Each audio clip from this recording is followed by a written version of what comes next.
Maharashtra state contractor फेडरेशनच्या बऱ्याचशा लोकांनी आज मंत्री अशोक उईके यांच्या बंगल्याच्या बाहेर निदर्शन करण्याचा प्रयत्न केला, त्यांची भेट घेण्याचा देखील प्रयत्न केला आणि एक निवेदन त्यांना देण्यात आलेलं आहे.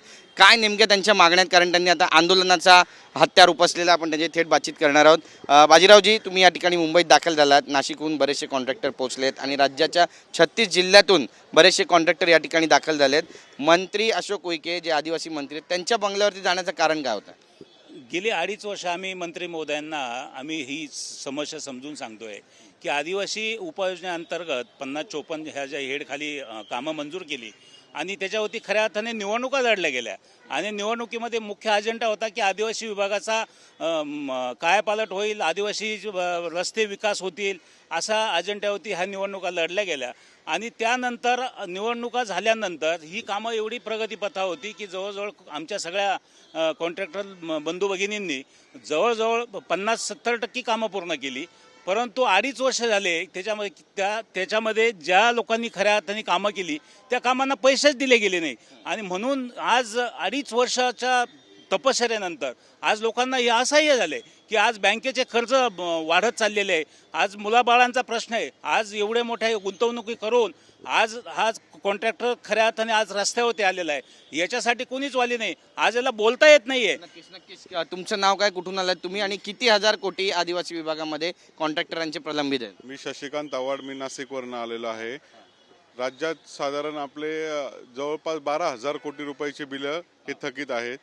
वारंवार कॉन्ट्रॅक्टरांकडनं आमदार लोकांनी, सगळ्या खासदारांनी कामं वेळेत पूर्ण करून घेतले.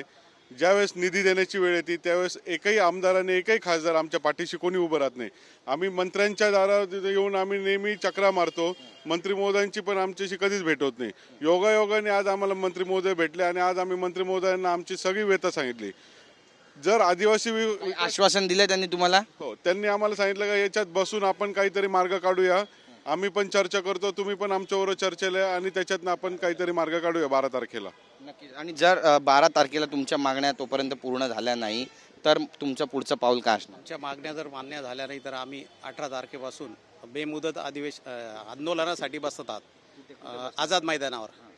नक्कीच. तुम्ही पण या ठिकाणी आलेला आहात, कुठून आलात तुम्ही, काय नाव? मी नाशिकहून आलो आहे. अजय पाचपुते माझं नाव आहे. मी शासकीय कॉन्ट्रॅक्टर आहे. मी जुलै 2024मध्ये कामं घेतली होती निवडणुकांच्या वेळेस. तर आत्ता माझे कामं पूर्ण होऊन 2 वर्ष झालेली आहे. माझे 2.5 कोटीचे कामं आहे. तर त्याच्यातनं मला कुठल्याही प्रकारचे बिलं आत्तापर्यंत मिळालेले नाही आहे. त्याच्यामुळे माझ्यावर कर्जाचा बोजा वाढतो आहे. जे काही मी पैसे बाहेरून गव्हर्नमेंटवर विश्वास ठेवून पैसे उचलून कामं पूर्ण केलेली आहे, तर त्याच्यामुळे माझ्यावर कर्जाचा बोजा वाढतो आहे. बँकांकडून जे कर्ज घेतलेले आहे आदिवासी विभागाचीच जी बिलं आहे ती प्रलंबित आहे की इतर जे मंत्री आहेत त्यांची पण बिलं अशाच पद्धतीनं प्रलंबित आहे? नाही, इतरही सगळ्या डिपार्टमेंटमध्ये हीच परिस्थिती आहे. कुठल्याही पद्धतीचा जो निधी आहे तो दिला जात नाही आहे कॉन्ट्रॅक्टरांकडे. पैसा नाही आहे का? ते मलाही नाही सांगता येणार. पण मग विषय असा आहे की क्वचित काही लोक, काही कॉन्ट्रॅक्ट जिथे आहे, मोठे मोठे कॉन्ट्रॅक्ट, त्यांना पैसे रेग्युलर मिळत आहे. जिथे जे कुंभचे कामं वगैरे आहे तिथे आधी ॲडव्हान्समध्ये बिलं दिले जात आहे. पण आमचे आता 2 वर्षापासून कामं पूर्ण होऊनही आम्हाला कुठल्याही पद्धतीचे बिलं मिळत नाही आहे. आम्ही 2 वर्षापासून त्याच पैशांचं व्याज वगैरे सगळं भरतोय आणि याच्यात आम्ही दबत चाललेलो आहे. तुमचं काय म्हणणं? मी सचिन मोराणकर, मी पण ठेकेदार आहे नाशिकचा. बाकीचे डिपार्टमेंट आहेत त्यांना ॲटलिस्ट वर्षाला 10-20% तरी निधी येतो. पण आमचा T6 म्हणजे ट्रायबलचा जो मार्ग व पूल यांचा निधी आहे तो 2 वर्षापासून आता वितरित करण्यात आलेला नाही आहे. 10,000 कोटीची जर आमची मागणी असेल तर त्याच्या अगेन्स्ट 160 कोटी 150 कोटी असे देण्यात येतात, जे 1% होत नाही आमच्या मागणीच्या. आम्ही अतिशय दुर्गम भागात जाऊन कामं करतो जिथं मटेरियल, लेबर सगळ्या गोष्टींचे हे असतात. आणि आम्ही सुशिक्षित बेरोजगार, आम्ही नवीन मुलं आहेत उभे राहिलेलो. आम्ही याच्यात वेगवेगळ्या ठिकाणी कामं घेतलेली आहेत जी आमची पूर्ण आहेत. पण आम्हाला 2 वर्षापासून हताश बसवून ठेवलेले आहे. निधी येत नाही. प्रत्येक मार्चला आम्ही वाट बघत असतो, आता निधी येईल तेव्हा येईल.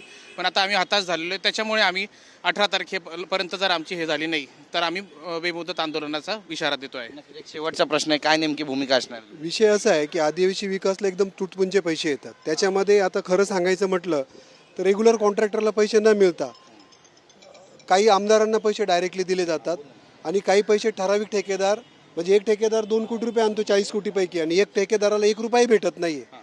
अशी ही अनियमितता झालेली. तर शासनाला आम्हाला एकच म्हणायचं का जो निधी जर आला तो तर सर्वांना थोडा थोडा द्या, भले त्याला 10,000 का होईना येईना, एकाला 1 कोटी दिला जातो, आमदारांचे चेले चपाटे पैसे घेऊन जातात आणि आज आम्हाला भीक मागण्याची वेळ आणलेली यांनी. तुम्ही 1 रुपया देऊ शकत नाही का? तुम्ही जर कामं पूर्ण करताना समान वर्क ऑर्डरच्या नियमाप्रमाणे कामं तुम्ही समान करून घेतात, त्यांना अटी लागू असतात, सर्व गोष्टीच्या टाईम पिरियड लागू असतो, मग निधी वाटपला ठराविक लोकांनाच का निधी दिला जातो? त्याच्यात का तुम्ही भ्रष्टाचार करतात? एक कॉन्ट्रॅक्टर 1 कोटी घेऊन जातो, दुसऱ्या कॉन्ट्रॅक्टरला 1 रुपया देत नाही, ही कुठली पद्धत आहे? ही चुकीची आहे. म्हणजे याला कुठले GR लागू नये, हा मनमानी ठोकशाही कारभार चाललेला आहे. सर मी पालघरहून येतो आहे. माझं नाव हिमालय पाटील आहे.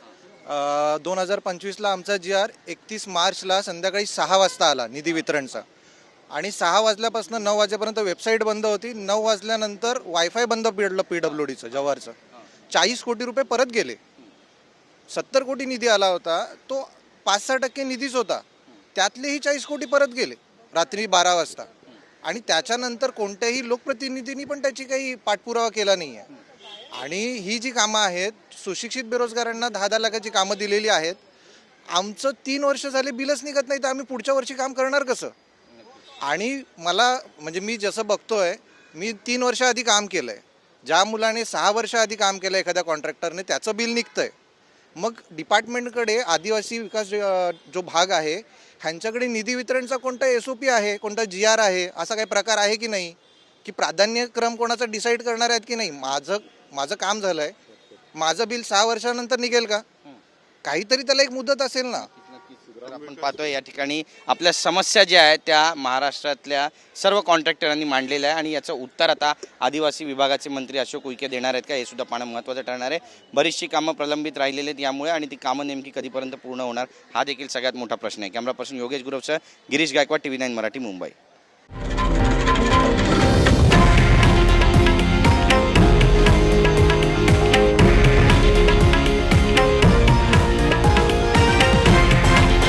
हे आहे देशातील नंबर 1 न्यूज नेटवर्क आणि आपण पाहत आहात TV9 मराठी, एकमेव.